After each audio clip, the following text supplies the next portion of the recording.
All right. We got another Great Prospect podcast today with Coach Watkins from Pennington Prep.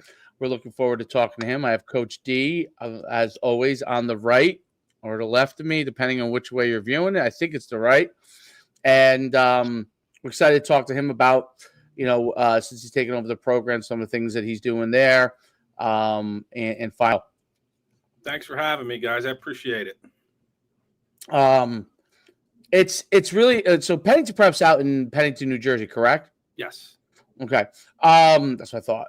So you kind of multiple different roles. You're head football coach. You're in charge of admissions. You're the athletic liaison.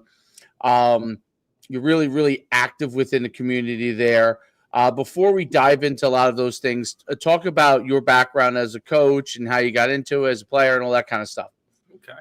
Yeah. So, like most coaches, I was playing football since I was a kid, 7 years old, and, start playing CYO football. And once I got done playing in college at Kane University, I had an opportunity to join the staff over at Princeton University in the sprint football program. So that was a great situation for me to learn as a coach. Sprint football is a very unique thing where, everybody was 172 pounds and under. And, so your left tackle is the same size as your wide receiver and your right guard. So you got to really learn how to become a good teacher on the field. So, like I said, I did that for 5 years. And then it was time for me to move back home and ended up at Bishop McDevitt in Wyncote. And that's where I went to school. Me and all my brothers and my mom and my dad were there. And McDevitt was something that was real special for me. So I went back home and,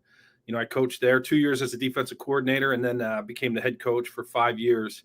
The Archdiocese decided, to close the doors at Bishop McDevitt in 2021. And that brought me over to Archbishop Wood. So I was at Archbishop Wood for 1 year, kind of trying to figure out what my next move was. And then an opportunity came about at the Pennington School. And, for me as, a Philadelphia Catholic League guy and I planned on spending my entire career there. But this was such an interesting opportunity. I didn't know anything about the independent school world and being able to work at a boarding school. So, finishing up my third year here at Pennington, I came on board my first year to help Jerry Uri out with his final year. Came in as the offensive coordinator and have been the head coach now, just finished my second season. So it's been a ride.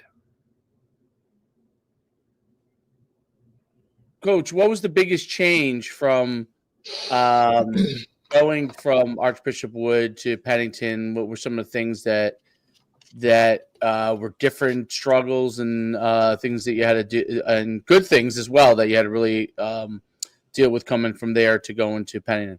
Yeah, I mean, they're two different worlds, two different types of schools. Our acceptance rate at Pennington's about 22%. So, we have anywhere about 900 applicants every year, and it's extremely competitive.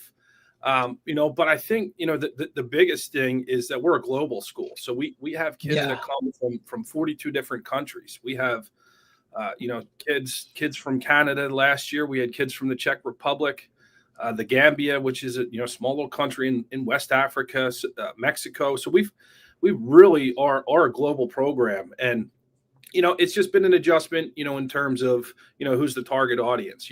We can't cast this broad net and try to reel in all the kids that we can. Pennington's really about, finding the right fit. And there's an academic requirement.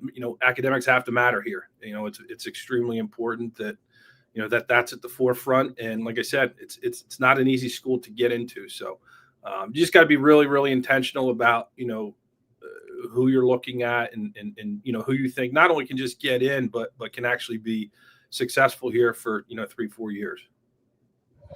That's really important thing. I mean, academics are such a big deal there. Now, competitive wise, is that something? Because do you play like Hun School and Petty School and those Blair? Is that the same league that you guys are in? So we're in the Maple League. This year was our first year in it. Hun is not a member of the Maple League, but with football anyway. So it's the Pennington School, it's the Hill School, Blair Academy, and Petty. And, and we play other schools, like the Interact schools over in Pennsylvania. So our schedule's pretty much mixed up between Interact schools and Maple schools. And do you have like fifth year as well? Do you have the grad year kids as well? Yeah, we're the only school, I think, in the Maple for football that does not have post grads. Yeah. Okay. Interesting. Yeah. Interesting. So you could play basically schedule wise whoever you want to play because of the fact that you don't have a post grad roster of guys, so you don't have to work around that at all. Correct. Yeah. Now students are able to reclassify when they come to Pennington. Okay. And essentially it ends up becoming very similar to being a post grad year.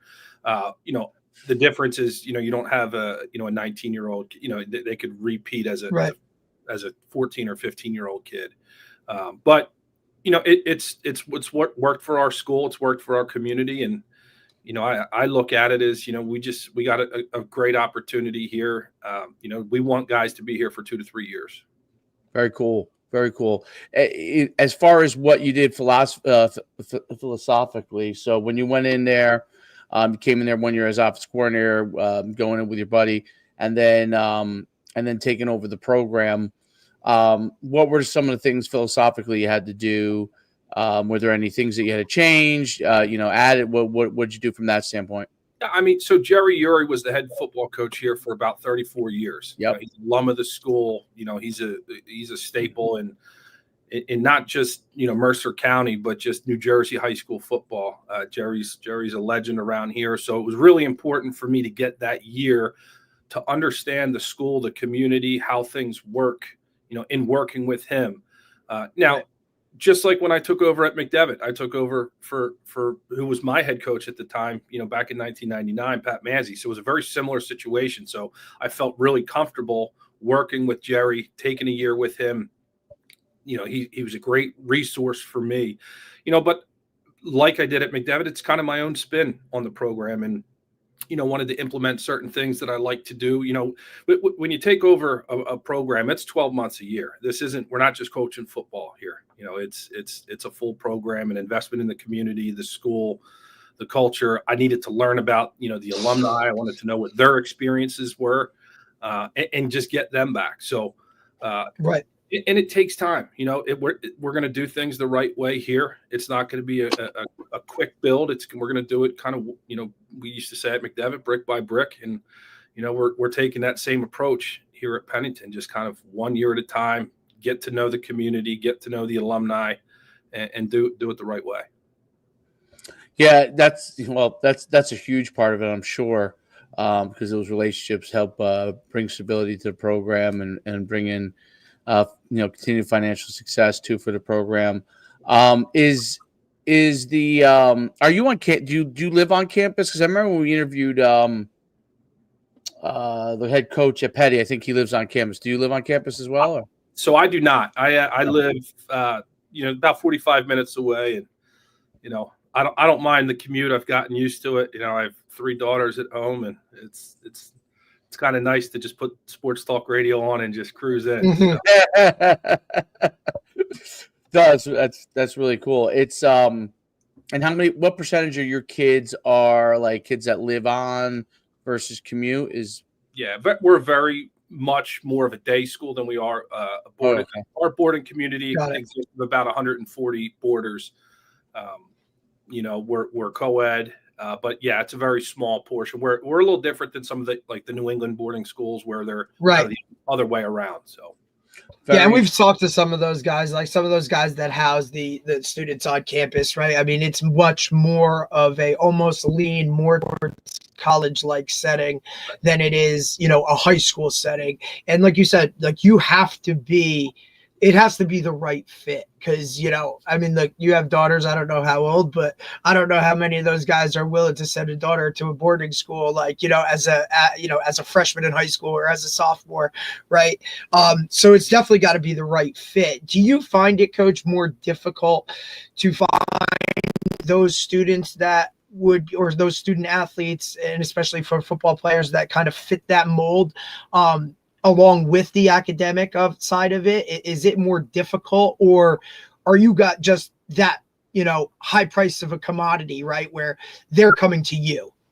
Yeah. I mean, right now it's a challenge for sure. We're looking for extremely high academic kids, and it's not cheap to go to a school like Pennington. So the investment on the financial side is massive. It's a true commitment. So finding a kid, that has a high GPA, that does, a lot of things in the classroom really well, can afford the school, and can play football. It's almost like a unicorn, trying to find. Yeah. So, but we work really hard in the community and do the best we can to kind of market our school to drum up some interest. People want to join a winner, right? So the biggest thing is you got to win some football games in order for those guys to say, hey, this is a place we want to get to know a little bit more about. But yeah, it takes a long time to kind of build those relationships and find out, is this family a good fit? Not just the student, but is this family a good fit for the school? Well, it's interesting because the prep schools have really improved dramatically over the years. It used to really be like one or two really good athletes that they were able to help out, and the rest of the kids were students that went to the school that were playing football or playing a sport, right? That's changed a lot. So you're having kids that are going to be focused more on their sport and want to leverage Pennington from an academic standpoint to help them advance that. Talk about that at kind of how the makeup of your team. Yeah, I mean, I think that people see the value. The school sees the value in what a legitimate football program can bring to a school. And it is important here. We have outstanding soccer here. Our boys and girls soccer programs are both nationally ranked. Our basketball team has done a really, really nice job. Baseball, there's a commitment there. Lacrosse, it's something that we're building. So, it's something that the school recognizes. Athletics is extremely important as part of the educational experience. But through football, we've had our challenges, but we're a small roster. We got about 32 guys on the roster, and that was a big change for me coming from a school like Archbishop Wood and Bishop McDevitt, where you have 65, 85 guys. Now it's like, man, you got to really get creative at practice on how you're going to do this thing. So. But yeah, the school has been extremely supportive, in wanting to build this thing and looking at it where, we're going to look at the whole picture of an applicant, that it's not just about what's the report card look like, but it's like, what do they bring to the table in the community? Yeah, I think that's a big part of it. What do they bring to the table? You're in the application process. So that's a good part from a football standpoint. You're able to see those applications firsthand, which I think is always a good thing as a football coach, to be able to have some level of a good look, to be able to put your stamp on it and be able to negotiate if necessary to get the players that you need. Talk about your program as far as your 365 days. What does that look like around your program? Yeah. So when the students arrive in August, for camp, it's so different for us. We lose about a third of our roster every year, right? Right. Kids graduate, or we don't get kids, because they're coming from, different countries, and we don't get to see them till August 17th, something like that. Right. But yeah, so once we kind of get settled in, we're really shot out of a cannon. We jump right into trying to make up. We're not together all summer, doing 7-on-7s together, going to camps together. Guys are all scattered once school ends, so they all kind of go to where home is. So once we get here in August, it's we're doing a ton of meetings. We're on the field at least twice a day. A morning and then a late afternoon, and then we'll have nighttime meetings. But once we get into school, we're rolling. Football is about 6 days a week. Guys are off on Sundays, and what we like to do is our boarding students, they'll work with our strength and conditioning coach in the morning. Our day students, they'll do their lifts in season after practice. So the fall is really, really busy, for our guys, obviously. But our schedule, it's a little different than the Philadelphia Catholic League or being in the PIAA, where you can go all the way till December. We're done in early November, no matter what. And right from there, we kind of things cool down a little bit, but we gear up training once we get back from Thanksgiving break and, gearing up for the next year. But, throughout that time, I'm looking at that next batch of kids who we're going to have apply to the school and so forth. But, our winter from January to June looks like most other people's. We're in the weight room 4 days a week. Once April 8th. So starting next week, we'll get out on the field, and we'll be out there twice a week, just doing standard workouts, no equipment or anything like that. But yeah, it's pretty good schedule. But it's like I said, it's we're shot out of a cannon. Once the kids get here, we got a lot to cover in a short amount of time. Do you see a lot of coaches coming on campus? So do you do like any workouts for them or any of that kind of stuff? We do. Okay.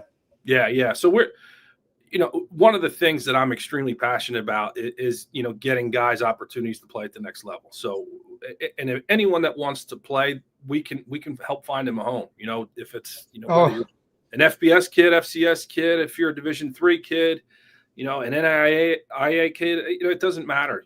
If it's something that you want, we'll help you find it. So we've had a lot of traffic, since my time here at Pennington with college coaches coming through, and I've had a lot of success in the past of helping place kids in college, and but yeah, so once April 15th hits, that's when the contact period or the live eval period opens up, and colleges will start to come through and watch our guys work out.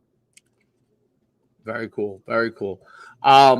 What is it about the academic part? So for people who don't really understand, like, talk about like how the rigors are for like a typical football player. Like if they were in their day in the spring or their day in the fall, what does that look like for them? Yeah. So, I mean, it's a challenging schedule. Academically, we're going to challenge the kids in the classroom, and we're looking for guys that want to be challenged in the classroom. So it's a very structured day. Like I said, they'll start their workout at 6 a.m., eat breakfast at 7:30, get ready for their academic day. And then it doesn't end there. So from, you get 30 to 45 minutes after school where they're meeting with teachers. And then they have 2 hours of study hall every single night. So it's a very well carved out, well thought out plan as to what's going to make these students successful. And, we're able, with this schedule, we're able to balance, what we're doing with training, what we're doing with football, how we're teaching things, and, making sure that they got the proper time to do all the work that they need. It's very much set up like a college, which is, what they're going to, except, I guess the majority of them commute, but it's the same kind of similar setup, right? As far as how you kind of work them through, and I'm not talking about physically, but like from the time they come in as a freshman, like what's your expectations of them? How does that evolve over the next few years from a development standpoint? So a kid comes into you 9th grade or 10th grade, whatever it is, and where do you kind of get them from there? Yeah, and there's always an adjustment period, coming to a school like this where, the amount of work that you get, the expectations academically, and then the expectations that we have, athletically as well. So you give them a little bit of time, you give them a little bit of grace, but once, you're in it for 2 to 3 weeks, they really settle in, and the school does such a nice job of having so much support. Everyone has their advisor that they meet with once a week. Teachers do a great job of making sure they're accessible. There's just so much support here to make sure that if a kid starts to slip back, it's not on the coach to go, hey, you're not doing this, or, we have advisors, we have people in place that are going to make sure, our students are successful. So that part's been great. And then they start to really take ownership and they kind of find their way a little bit. And then they start to really embrace the younger guys, help bring them along and help show them. So it's a very unique situation. And, I love it because when our students graduate, they're ready for college. They truly are, and that's something that, we like to do, we like to talk to these college coaches about. You're going to get a kid that's college ready. They're going to work in a college, offense. They're going to not only, have the football side covered, but the social side of living with another student, just working with study hall and all those sort of things.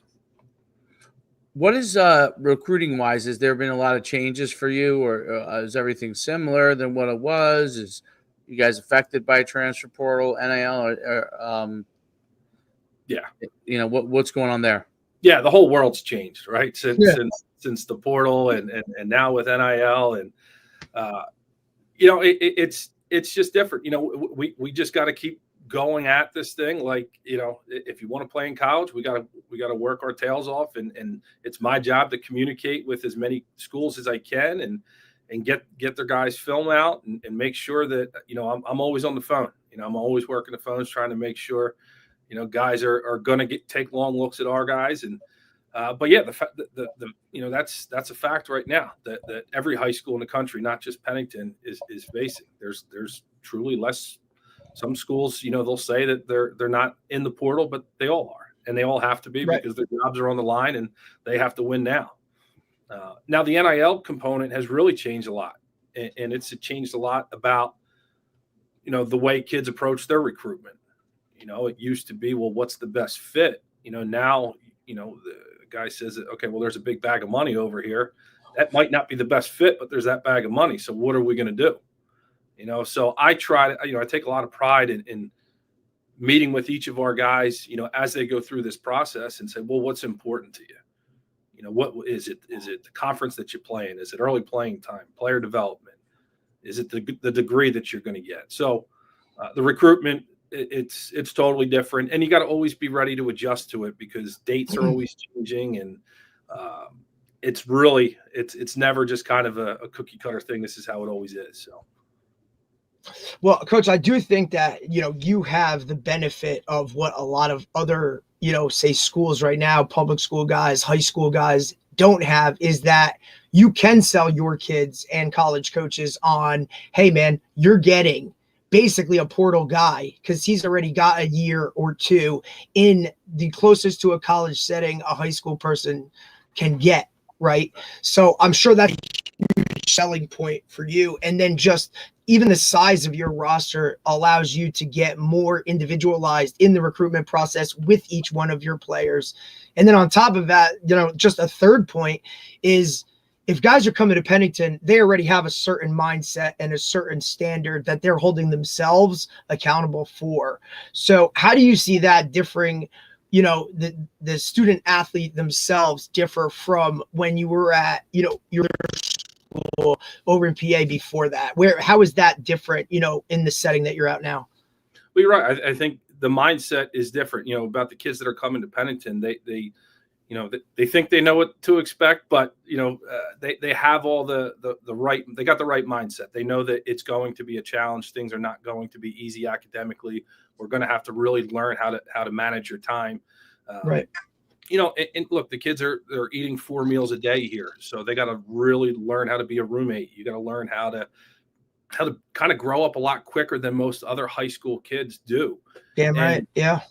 And that's you're right. That is a selling point for us when I am talking to a college coach. If Rutgers walks in or Penn State walks in or Syracuse or whoever, we're gonna say, like, our guys have lived in dorms. They know what it's right. Like. They're ready made. Yeah. They're good to go. You're not dealing with some 17-year-old high school kid who really does need those 2 years to develop. And hey, I can't take that guy right now out of high school, but I can go get a portal guy. And look, your guys are portal made. Like, they are portal guys. They have a year or two with those experiences of dealing with roommates, being away from home, having to handle the high rigors of classes and all of those types of things. Like, you're really like, why wouldn't somebody, a college coach come on campus and get that guy right away? So like I said, it's really a good selling point for you to kind of hammer that home with these guys that are now, we see it. Everybody's in the portal. You said it yourself, right? Like, those guys they're looking for ready-made guys. The whole development side of college football is really starting to get squeezed and pushed because of the push to win now. Right? College coaches are dealing with that all the time. So to get a ready-made guy coming from high school that's already like ready to go, I mean, he's sitting pretty. Yeah, it's a unique situation. Like I said, we got a great strength and conditioning coach. Most high school kids aren't going to get, the types of resources that we're able to kind of throw at them and get them ready. And you're absolutely right. And Bill Belichick was here in January, and we had that conversation. Is that he does like recruiting, the prep schools, the New Englands and right, the schools around here, because they are going to come into college with an understanding as to, what's it look like off the field. Right. Are you finding that colleges, it seems like they are actually, from what you're saying, are they coming in person still in the same breath they were before?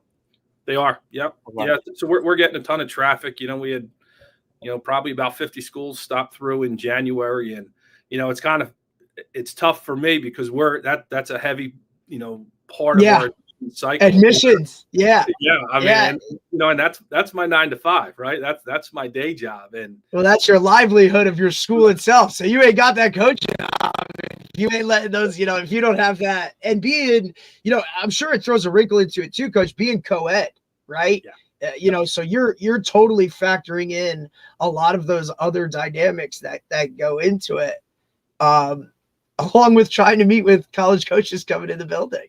Yeah, I mean, we would get, and it's, like anything, they all want to come at the same time, so 100%. We're trying to juggle those types of schedules where you got 4 coaches, 3 of them are in the lobby waiting. And then I got an admission interview in about 20 minutes. So I got to get 4 meetings done in 20 minutes. So, but it's really good. And I think, college recruiting for football, it's so different than any other sport. It's so much more in your face in public. And, obviously with social media, everybody knows, who's got what offer. And now next thing you know, a West Coast coach is calling me and saying, hey, I really like this kid. And, they'll be out here to see us in the spring. So it is wild how things have changed. But I would say the foot traffic, on my end, it seems that it's picked up more. And you would say more so from when you got to Pennington itself, or more so from when you were in Pennsylvania? More so from when I was in Pennsylvania. Got it. And we had some great prospects at this, at McDevitt and Archbishop Wood. And, we got guys that are playing in the Big Ten right now, playing in the ACC. But, I mean, we're just, I just think with the evolution of college football and kind of where it's gone, they know that they got to work harder than the next guy. So it's all about building relationships. So they're going to make sure, whether it's the recruiting guy or whoever it might be, they're constantly communicating and, and they're here a lot. So, what advice do you give your players with respect to recruiting? Because there is, I'm sure a lot of your players have high expectations of where they want to go. How do you advise them through that process, especially since not as many high school guys are taken as before? It's really about slowing it down and trying to appreciate it. You're getting, 14 and 15-year-old kids that are getting offers from schools like Georgia, Oregon, Texas, Florida. And it's great. It's great that they get that type of exposure and that, that kind of recognition, but they're still 14, 15, 16 years old. And so I try to be there for them as much as I can, to lean on them. They do get stressed out. And as you guys know, you go right from one offer to now you're sitting at 12, and then you're going to be at 20 within 3 weeks. And it's just kind of, how that process works. But I meet with all my players, a ton, and we have a lot. I got, 32 players on the roster. That's 32 different kinds of relationships that I have with them. And the guys that are getting recruited pretty heavily, we go through our exercise, of, like I said earlier, what's important to you in this process. And every couple of weeks we sit down and we go over that. It can get extremely overwhelming, especially for a kid that's, coming from Canada, or a kid that's coming from Germany. And, now all of a sudden, USC's at the door knocking, and so is Syracuse, and so is Rutgers. And, just being able to manage that and handle that. It's, the best thing that I can do is just be there for them, kind of help them slow it down, and try to block out the noise and some of the distractions that come along with being a high-profile, highly recruited kid. Is there a time? Yeah, there. No, I was gonna ask. I know, like, because you said, Coach, you wear a lot of hats, and admissions is your 9 to 5. What does your staff makeup look like? How many full timers do you have? Are there guys on campus on the regular? How does that break down for you so that ultimately you get some help when these guys are coming in and out of the lobby? Yeah. So I have 3 assistant coaches that work in the building here, and they're all teachers, kind of spread throughout the building. And then I have another 3 assistant coaches that have full-time jobs elsewhere that come here for practice. But when it comes to the recruiting side of things, I take the lead on that and really, kind of take that on. And honestly, it's something that I really enjoy and I am passionate about. Yeah. So, I want to make sure I have my hands in on each conversation and, it can help kind of get through some of the cobwebs or some of the things that the students may not necessarily understand what the coaches are saying. So I'm there to help support them. Yeah, that's a huge part of it, and figuring out too where they should go. Do you have like a time frame that you try to give them? Like, let's say a school offers them, or a couple schools offer them, but they're not a 4 or 5 star where they're going to have kind of unlimited availability. Unlimited recruiting. How do you advise them in that process? Because that's, I found, very, very difficult, because a lot of players are like, you can lose an offer, right, if you wait too long because it goes to this guy or whatever. How do you advise them in that process? So the families, everyone has to invest in the process, right? So getting on campus, to me, might be the most important thing, and not waiting for your official visit to where the schools can pay for it, but actually getting on campus, seeing, is this a place that I want to continue to build my relationship with? Can I see myself living here? Take football out of it. Can I live at this place? Can I be here, 10, 11 months a year? That's extremely important. As far as the timeline's concerned, most people now, because a lot of official visits are happening June going into their senior year, that's kind of about the time of when, we're looking to see some commitments, guys making decisions prior to starting their senior year. But it's extremely important, because right now, we got, a class of 28 kid that's got a lot of offers, and he's going through the process. And I told the family, I said, you guys, you got to start deciding, which schools you're interested in that you want to get on campus. So, and schools want to see that investment from the families too, that they're willing to, on their own dime to go and check it out, because once you get the offer, and we know this, that starts the recruitment. That doesn't, it's not just get the offer and then, okay, I'll move on to the next. And here we go. Like, if that's an offer that you're really serious about, let's start talking about some plans of getting there to watch either spring practice, or getting there to a camp in June. Yeah, I think that's a big deal. It's interesting because a lot of them don't want it. Like, they don't understand the fact that they should get on campus. They want to wait till it's like an official one, especially if they get an early offer. And convincing them to do that earlier probably could be a process, because they're like, oh, I got this school recruiting me. I got this school recruiting me. I want to go here. I want to go here. I already have this offer here. Why do I need to go there? Yeah, why would I go there? I have this offer, right? Like, why would I go there? I already know, what basically is, right, Dave, is what it comes down to is they want to be schmoozed. They want to be wined and dined. They want to feel important.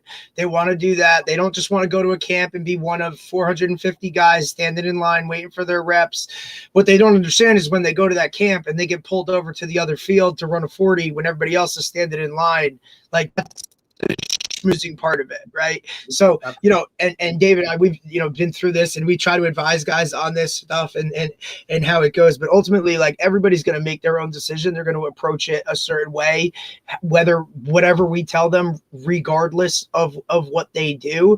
But the first thing is, like, you got to understand, is an offer real or is it not? Is it committable or is it not? And then start to feel out that school. Obviously, Coach, I think for you, again, another bonus is most of these guys that you deal with probably know what they want to do outside of football or career-wise. So they have some inkling, or, maybe they're a legacy kid, right? Like, hey, my dad went to Duke, my grandpa went to Duke, like, or one of those type situations. I think that's a benefit, again, for you to go. But the recruitment process, like you said, changed so much. Official visits now happening during camp season, right? Kids are visiting, haven't taken official visits when there's nobody on campus. It's and we're talking about like, do you want to live there without football? That's really difficult to do when there's no one there. Right.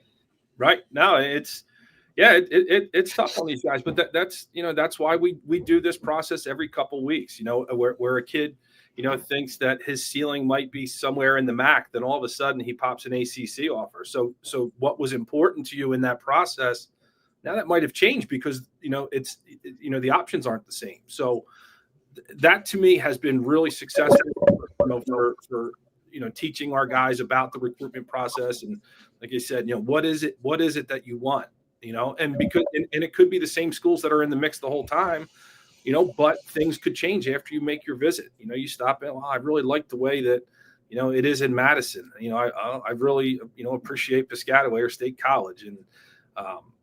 And that's what we're going to continue to do is continue to educate these guys, make sure they understand, what's real in the recruitment process and what's not. I've seen guys, get offers and lose those offers along the way. And that happens either. It could be coaching changes. You guys have seen this so much, college coaches. Oh, yeah. Move around quite a bit. And, the previous staff offered, but, this staff isn't as high on you. And so that offer might not exist anymore. But yeah, that's the hardest part to help parents understand, like the timing of everything and why this happens. And just because you have offers, it doesn't mean that's going to stay that way. Do you advise them on anything with some of these, you can't commit offers? Like, what do you tell a parent? Kid goes to camp. I don't know. Let's say he's one of your sophomores or something. School says, hey, we're going to offer you. Kid says, can I commit to you? They say, well, you can't commit yet. Well, what do you tell them in that process? Like, that's not an offer. What do you? Yeah, I mean, I just tell these guys, the early offer that is, hey, we're really recruiting you. It's the old letter of letters of interest that you used to get in the 90s, where a school would say, hey, we're gonna take a look at your tape, blah blah blah. The early offer. Now, if you're a 26 and you're getting an offer, that's going to be a committable offer. No one's going to offer a kid, in the class of 26 that they can't commit now. But if you're a 27 or 28 and you're getting these offers, depending on who you are, yeah, a lot of times, they can't commit right away. So, we just tell these families that, look, if that's a school that you want and you're serious about committing there, there's a lot of work to be done. This is early in the process. You have the offer. Now earn the scholarship. Right. And they're two different things. What about the conversation about they might play wide receiver? Let's say they play wide receiver for you. But in college, those coaches are going to be interested in them maybe as a DB or another position, Yeah. Kid goes on campus, a coach pulls me aside, says, we really like you, but we're not, we have other guys at receiver, would you work here? What do you tell your players from that standpoint? Because a lot of kids get themselves locked in to what they think they are, and it's hard for them to get out of that. Yeah, I mean, we go back to that process and say, well, what's important to you? So, okay, so you love State College that much. You want to be at Penn State. Are you okay with now shifting from being a tight end to being an edge now? If you love Penn State and that's what you want, that's the opportunity you got to look at. And, it's all case by case basis. But for a school like us, guys play multiple positions. You're going to play both sides of the ball. You're going to play special teams, and just get yourself recruited. Look, the end game is to get an education paid by your ability to play football, right? So go get a scholarship. And if that means moving your position, like we have a 26, defensive back who, some schools like him as a safety, some schools like him as a nickel, some as that kind of star position, which is kind of like an outside backer, and he's got the right mindset where he's just saying, I want to go to the right fit. That makes sense. Well, getting the right fit and where you want is the most important thing, and unless you're dead set on being on some sort of a school, right, and you're willing to take less of an opportunity, but to be at that school, which Derek talked about, legacy parent, that might be the case, right? My dad played here, or my parent played here, or that's kind of where we go as a family. Usually position specific, usually position specific too with that, Dave. Let's call it what it is. Quarterbacks usually want to be quarterbacks, plain and simple, and they're going to be dead set on, hey, I'm not moving to tight end, or hey, I'm not going to go play wide out unless they're really dead set on going to, whatever school might give them that opportunity. And it's just something like it seems like a skill thing, a big offensive skill. Yeah, a lot of times. Yeah, and I've had a kid that was a 3-time All-Catholic quarterback at McDevitt, and he went to college, and he's an outside linebacker. Now he's an inside linebacker. So, and he's seeing 3 snaps every series rather than not so much. That's right. I think that's the most important thing. Get that opportunity and take advantage of it. Okay, so now you talked about some of your guys like that play for you that got offers. Have you had situations where kids go away to college, now they want to transfer, and they reach out to you and get your advice on that? Is that something that's gone on? All the time. All the time. Okay. Coach, and like I know it's like, hey, this is like, yeah, like it happens all the time. But if anything, that should humble you in that they trust in everything that you've taught them, you've coached them to do. That, look, maybe it wasn't the right move to begin with, but they're still coming back to you to ask for that advice. Like, that's a huge, for me, like, check on the box. Like, okay, I've done what I'm supposed to do here. Yeah, and it does. It feels good. Once I coach a kid, I have kids that are out. They're parents now. They're they're in the workforce, and so I get these calls, and it is humbling. It is, I appreciate that they respect my opinion of that, but I love that they're calling me knowing that I'm not going to just tell them what they want to hear. I've told them that, no, you're not getting in the portal. That's a bad idea. Do you know what that portal looks like? Yeah. Do you know how many thousands of kids had offers and scholarships and are now sitting there with nothing? Yeah, right. It's a real thing. Yeah, and if this is entering your brain now, let's get you through spring ball, see what you can do. Go out and play the fall, and then if it's still not a right fit, but you got to give it time. You got to be able to adjust. And sometimes, through the recruitment process coming out of high school, maybe they didn't follow it the right way, or parameters change, things change at home. There's a lot of different reasons, but I have a call tomorrow with a kid that wants to go over some things, and I think he's in a great spot, but we're going to see what he has to say and what concerns that he has and why he might be interested in getting out there. But it's tough when you jump in the portal like blind. I think that you put yourself in a bad situation. Obviously, the really, really top players in the portal are probably already have been contacted beforehand, and that's why they're jumping in the portal, because they already know there's something there for them. And then the rest of the players are kind of in that in-between world, like either not playing enough or, could be multiple different circumstances. But that's where it's tough to advise them. It's like, okay, if you're going up a level, you better have been a star at the level you were at. If you're going lateral and you were a backup, you better find the right fit. Like, start with maybe schools that I guess were maybe recruiting you before, that whole process is, do you ever have, I'm curious on this, because you have some really, really top players, because I've been on your Twitter feed and you have some guys that are getting really heavily recruited. Do you ever have agents or these like NIL agents reach out to you to discuss players at all? Over the last 6 months, it's been wild. Yeah, they do. They reach out because they know, kind of like we talked about, that kind of the high school coach is that pathway to the kid.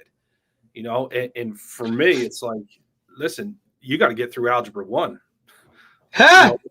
And we're talking, and it's a very slippery slope too with high school kids getting NIL money. With us being an international school, that could jeopardize a student visa. So you cannot take NIL money right now. There's different ways that you kind of have to work things, and that's the ongoing thing. You got to constantly educate yourself as to what the rules are. But But yeah, right, because you could slip up and not have any clue. And believe me, most high school coaches in New Jersey, they don't have a clue. Like, and I'm not bashing everybody, but when it gets to this level of where things are at, because if we really want to do the numbers, how many high school coaches deal with a 5-star or a 4-star, or guys that are really talking to SEC schools or big time schools where these things are happening? There's exchange of money going on. There's like, now there's a financial literacy and an understanding of what rules work, and it's state to state. So most guys don't even know that this stuff exists when really it does.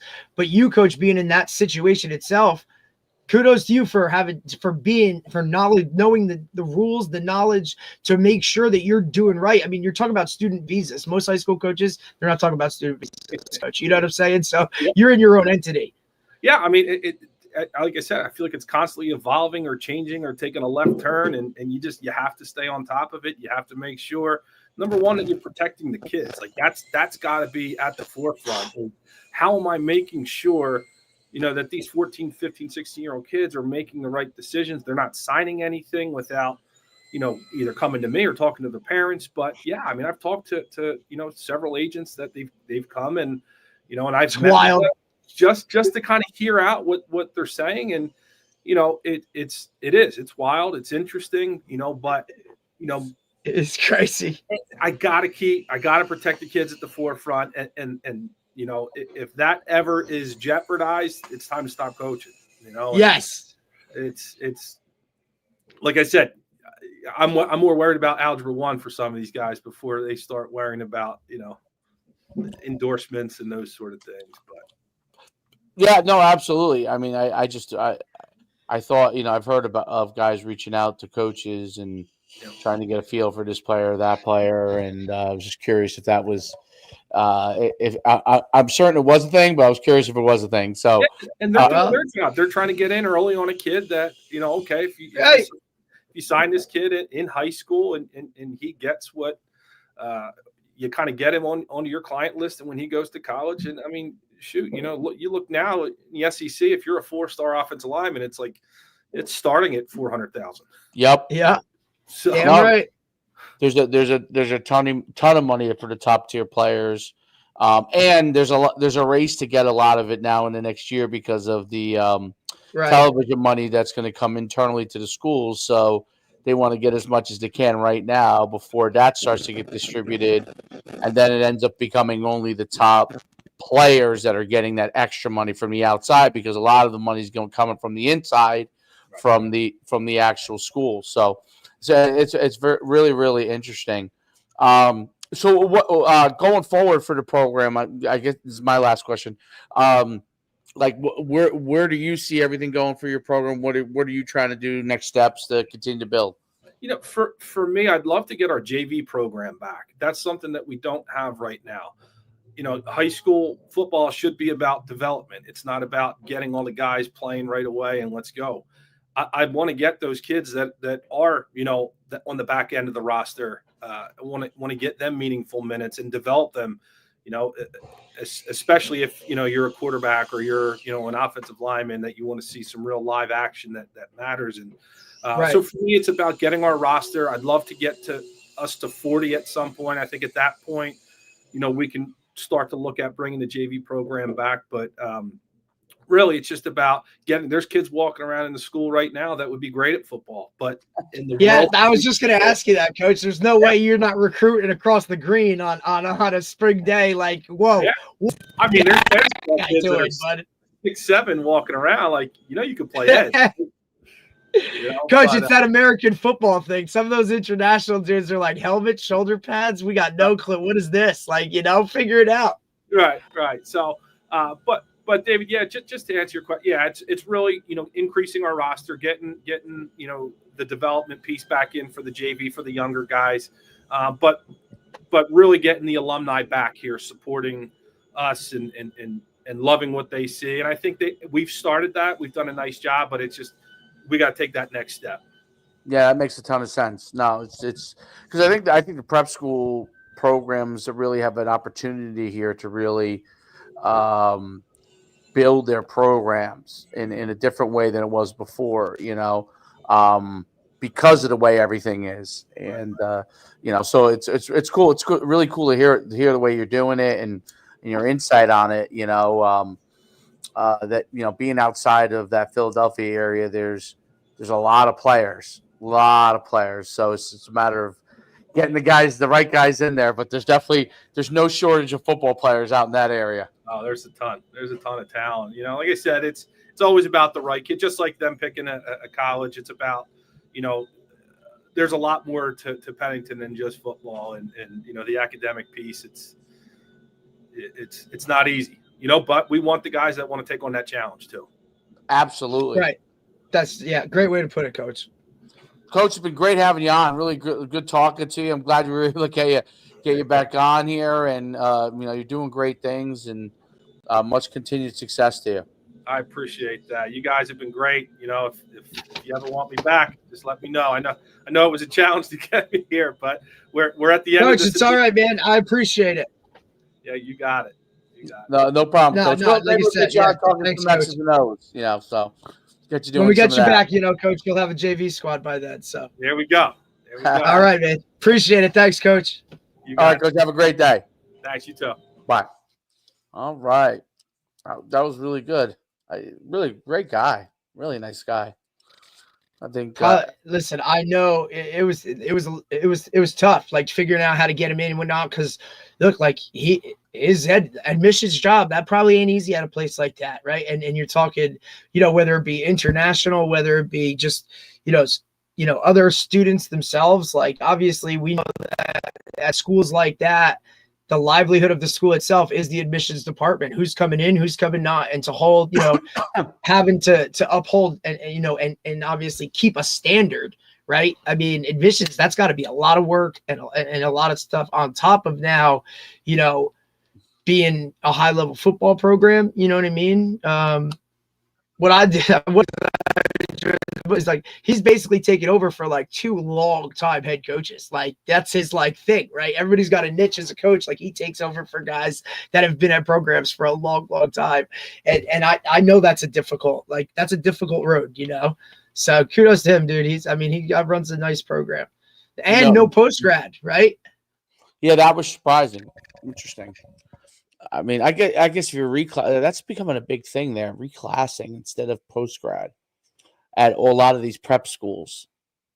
Right. Where it used to be the post grad was the thing. Like, hey, I'm going to this place to be a because I can post grad, right? Or it was like now, we saw it with, some of our guys, they're like, oh, I'm going to go to this school and I'm going to reclass. Oh, okay. So different setting though. That's for sure. Makes a big difference. It's interesting. Very interesting. Huge difference. Roster size was a shock to me too. Yeah, under 40. Whew. It's like group 1. And they have some studs. Like you go on his Twitter, he has like 4 or 5 studs. Yeah, like legit. Like which studs. Is why he knew exactly what it was like with street agents. Yeah, well, and what you're getting now, though, is you do have street agents, but you're getting agencies. So, like NFL agencies that are now reaching out to the highest of the high NIL guys in high school. Yeah. So it's really not. It is that there are guys like that. I'm sure all over the place. Of course. But there's if you're really, really a high level guy, you're going to get Drew Rosenhaus's team reaching out to you. You're going to get his high school department, right? Like now there's a high school department.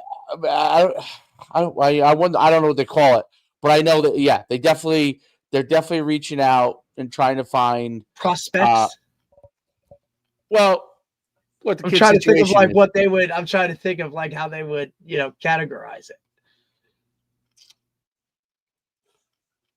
Because they're still underage, right? I only know a few people. I know of a few of them that I've talked to, but it's just I think they just view it as representation as a whole. If you think about it, it's not much different than let's use entertainment. Well, look at other sports, singers, right? Or others. Oh, okay, yeah, you could do that. Yeah. Singers or actors, right? So, you got some of them that are adults, right?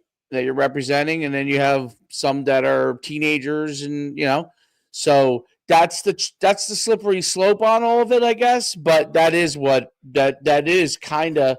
That's why these agencies don't really, especially the bigger ones. It's not. They're already used to doing it. They're already used to dealing with on the entertainment side, music and acting. So it's kind of like a natural. It was natural move for them. Athletes are. I know it sounds crazy. Essentially, when you get to the next level, meaning college and pro, it's entertainment. 100%. Jay Billis said it best yesterday. He said, why do I think athletes should get money? He's like, well, if colleges weren't running a $1 billion entertainment department, which they are, then I would say, hey, maybe it should be something different. But they're literally running a $1 billion business, entertainment business to do with sports. And so those guys should, if they're obviously good enough that the market dictates it, that they should get money. It's very, very interesting when you think about it from that. Like, it is strange in the sense that, like, here's a public university, any public university, and one of their jobs is literally entertainment. You know what I'm saying? Like, it's kind of like, I don't know. It's kind of an evolved thing, but one of their biggest jobs is literally entertainment, and sports is the biggest entertainment on any campus there is by far, and especially football, where it's once a week. Yeah, it's right. Like, you are literally, like, think about Broadway shows. Even Broadway shows are twice a day for the most part on certain days or whatever, right? But like, this happens once a week, and like, it's an event, right? And there's lots of sports probably going on. You might have baseball and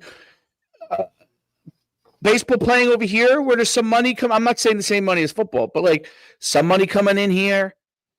Then you got spring games, some money coming in here. Then you got basketball money coming in here. Like, it's an ongoing entertainment thing. And if you think about it, like, if you brought, let's say, to Montclair State, or UConn or wherever, you brought a singer. God. Yeah, well, that money just goes to the singer. It doesn't go to the university. They might charge for using the facilities, right? Right. But this is actually entertainment that they get all the money or for. the concessions, right? Go to Everything. whoever or whatever. Yeah. So that's like, it's a gigantic revenue source, and obviously now they all recognize that it is that. Of course. But it's very, very. It's interesting. Like, it's an interesting model with public schools making obviously the level of money. I mean, private schools, you understand a little more in college, at least, because they charge extreme amount of money from Division III to Division I. Like, Division III schools are charging an extreme amount of money at the private school level, right? Yep. But public school, it's a $1 billion enterprise athletically, with a reduced admission. The more students you get into those schools, the more people you can entertain, if you think about it. So, like, if absolutely, yeah, I mean, you want a good education, but you also want more people, because that's more students to kind of interact with your entertainment venue. Which, but also, you talk about, like, smaller, right? Like, look at small universities. They now have to charge more money per student, whereas you get these large, you know what I mean? Like, it's a cost. It's a business. Wow. Yeah. It's a business. Publicly funded. Private enterprise. I had that. Could you imagine if you had like if you were, I don't know, the school you work, Brick Township, like publicly funded, right? And then you were able to really like churn out like a multi-million. Think about it. Passaic County Tech, right? Freeholder money. Right. Imagine they were able to churn out multi-million public education. But that's why they get paid. Teachers get paid very well there. What can I say? Yeah. Well, there you go. It's interesting. It's really interesting how Billis had some good takes on it. Jay Billis, I saw it yesterday. He had a really, really like Jay Billis, well thought out. Like, I don't know. There's some things I disagree with. Like, What's that? Yeah, like the guy played Like at Duke. Duke Billis? Yeah. Yeah. He has He some usually good takes some hard stands on some things. He usually does. And But I like him. yeah, I mean, sometimes it's something And that it's usually like thought out. Like it's not just very something well crazy thought for out. clickbait. Yeah, he's a smart dude. It very well thought out, you know. He had like he talked about the European soccer model, and he talked about the entertainment. He had some really good takes on It it. seems that a lot of people always go back to that. You know what I mean? Well, that a lot of people go back to, hey, this European soccer model kind of, right? Like that almost seems to be like the groundwork for a lot of things. Or maybe like what people try to attain, or hey, if we could make it work like this, then we would be, you know what I mean? Like that's the way to do it.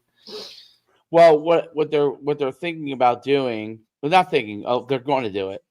When that the TV money comes in, what they're going to do is sign them the contracts, and then if a player goes to another school, that school is going to have to buy them out, like you do a college coach, you buy them out of their contract, right.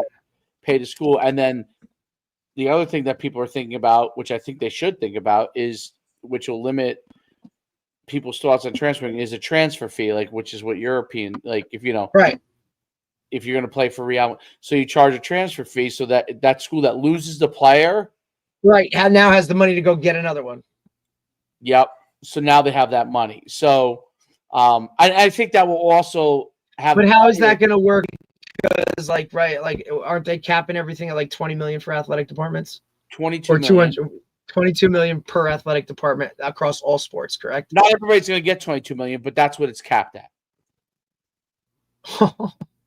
So, for example, I can only tell you UConn because I just know, because we talk about it. It's always like we're in this discussion with it. There's no way UConn's getting 22 million. They're not getting 22 million, right? So let's say they get 12. Okay, 10 of it better go to basketball. Right. Well, that's the issue is it's going to 3 places, but other places want money, right? And now in every school, it's going to primarily 3 places, but other than maybe like, I'll use UConn as this example. Hockey was very good. They just lost. Damn right. So hockey players may get some money, right? So, but at LSU, baseball's great, right? So maybe they make money. Baseball, not like football or basketball, but they make money. Yes. Yeah, right. So they may get some of those players. They've had so many pros at LSU. Some of those players are going to get some money. So that's the allocation part. That's probably why they're going to have contract, which they should. And contract-based stuff, right? It'll also make players think about it. I think that's the thing you want to do. If you go here, you want to really think about why you want to go there, because now you're under a contract like anyone else, right? Now this one and done, or like, hey, or like, and by one and done, I mean like transfer after a year will be less. A mega player might still be able to do that, like a super. Like what's his name? The kid from Michigan that got 13, whatever it was, because of Portnoy and all those guys. People might be willing to buy it out because they think they're that good.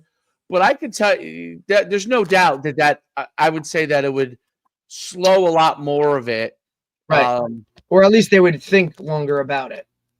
Yeah. The negative on all of it is, which has nothing to do with the top tier, which has more to do with the lower tier, is that any mid-major or any like those schools, even D3, you get a really good player, or like he happens to become like a superstar.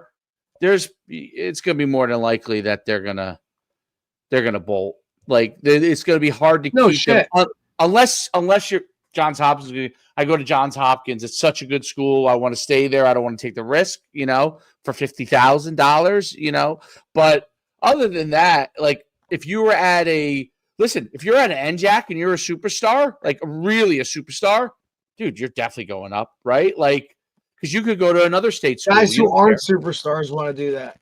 What's that? You know what I mean? Like guys who aren't superstars who play okay. Yeah.